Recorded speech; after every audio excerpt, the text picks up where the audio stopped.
Halo Kak, balik lagi nih. Kita bakal membahas film High and Low The Wars. Seperti kita ketahui semua, dalam film High and Low terdapat 5 geng terkuat yang menguasai wilayah Sword. Salah satu di antaranya adalah Oyako, geng yang berisikan para berandalan dari sekolah Oya.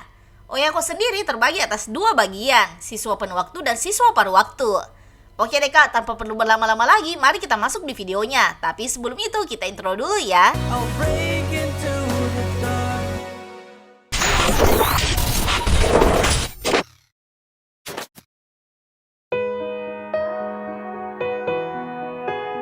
SMA Oya adalah sekolah berandalan yang terbagi atas 2 bagian, yaitu siswa penuh waktu dan siswa paruh waktu.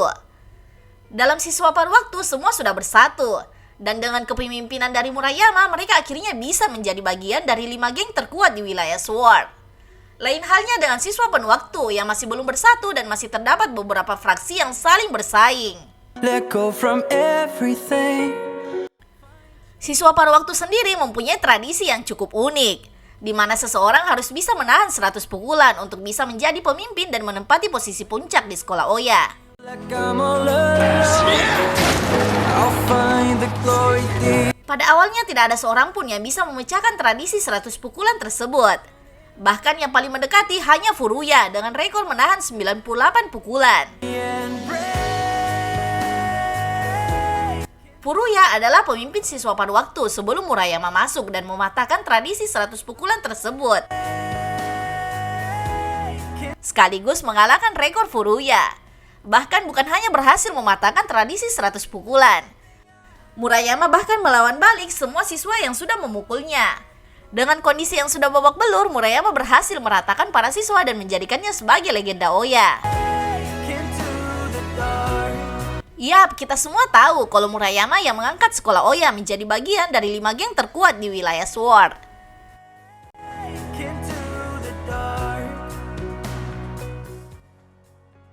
Tetapi apakah tanpa Murayama, para siswa paruh waktu tidak cukup kuat untuk bersaing dengan geng lainnya yang ada di wilayah Sword? Mari kita coba bahas berdasarkan adegan-adegan yang ada. Everything I have, I'm one step closer. Mungkin memang benar jika Murayama tidak datang di Oya, para siswa paruh waktu tidak akan menjadi bagian dari Sword. Tetapi bukan berarti para siswa paruh waktu itu lemah. Pertama kita coba membahas 2 raksasa yang selalu bersama Murayama, yaitu Furuya dan Seki. Gonna give up, I'm gonna. Jangan menganggap remeh kekuatan kedua orang ini. Seperti kita ketahui, Chiharu dan Furuya sempat mempunyai masalah yang mengakibatkan Chiharu harus berpindah ke wilayah Sano. Bahkan di Sano, Chiharu bisa menjadi salah satu petinggi yang membuktikan dia cukup kuat untuk bersaing dengan orang-orang di Sano. Tetapi saat Chiharu berhadapan 1 lawan 1 dengan Furuya, Chiharu bisa dirobohkan dengan mudah. Kemudian saat perang antara siswa penuh waktu melawan Hosen, dan Murayama bersama siswa paruh waktu datang menghentikan peperangan. Di sana Furuya bisa dengan mudah mengangkat dan menahan Kiyoshi yang tetap ingin bertarung. Kemudian saat Jinkawa ingin naik ke atas truk dan mendatangi Murayama, Furuya juga dengan mudah mendorong badan besar Jinkawa. Lalu kita beralih ke Seki. Dia juga terbukti mempunyai power yang kuat karena bisa mengangkat dan membanting orang-orang yang sedang dihadapinya. Itu cukup menjadi bukti bahwa kekuatannya bukan main-main. Walau di beberapa adegan terlihat Furuya dan Seki berhasil dikalahkan dengan mudah, seperti adegan Murayama yang berhasil merobohkan Furuya hanya dengan 1 kali pukulan, dan Seki yang juga berhasil dibuat pingsan dengan 1 tendangan dari Ace. What I make is nothing. Kita coba bahas satu-satu adegan tersebut. Dimulai dengan adegan Furuya. Kenapa orang sebesar Furuya yang awalnya adalah pemimpin siswa paruh waktu bisa dirobohkan dengan 1 pukulan dari Murayama?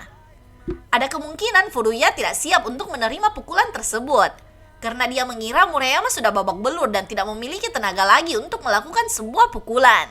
Tetapi di luar dugaan, Murayama adalah tipe petarung yang semakin dihajar dan babak belur, dia akan semakin panas untuk mengamuk.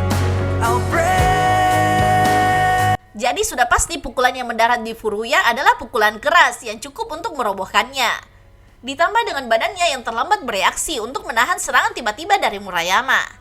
One step closer. Kemudian Seki. Sepertinya kita tidak perlu membahas banyak tentang adegan dia yang langsung roboh ketika ditendang Ace, karena ini cukup wajar. Seperti kita ketahui, Ace adalah pemimpin dari Mighty Warrior.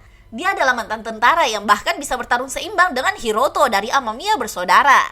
Jadi cukup wajar kalau orang sekuat ini bisa langsung menumbangkan seorang Seiki dengan satu serangan. living it, but Kemudian selain Furuya dan Seiki, terdapat trio Naka yang juga menjadi para petinggi di siswa pada waktu. Tetapi sayangnya trio Naka sangat jarang disorot, dan scene pertarungan mereka kurang terlihat. Tapi kita cukup yakin kalau trio Naka juga tidak bisa dianggap remeh kekuatannya. for my passion in life. Bukan hanya disegani di wilayah Sword, kekuatan para siswa paruh waktu bahkan sampai di telinga Mad Dog Hosen, yaitu Yuken. Yuken dengan jelas mengatakan untuk jangan berurusan dengan para siswa paruh waktu yang kebanyakan dari mereka adalah orang dewasa. Para siswa paruh waktu juga sudah melalui banyak pertempuran besar, seperti peperangan melawan Mighty Warrior, Dope, dan juga melawan Kuryu, atau bahkan pertempuran melawan geng-geng kecil yang ingin mengacau di wilayah Oya. Dengan pengalaman seperti itu, sudah cukup untuk menambah kekuatan mereka agar bisa bersaing di wilayah Sword, walaupun tanpa Murayama sekalipun. Karena seperti kita ketahui semua, kalau Murayama sudah keluar dari Oya, dan Murayama juga membuat deklarasi agar siswa penuh waktu tidak ikut campur dalam masalah Sword. Dan itu menjadikan orang-orang kuat di penuh waktu seperti Todoroki, Fujio, dan Tsukasa tidak bisa membantu para siswa paruh waktu. Break into the dark. Yap, mungkin segitu dulu pembahasan di video kali ini. Sampai ketemu di next video. Bye-bye.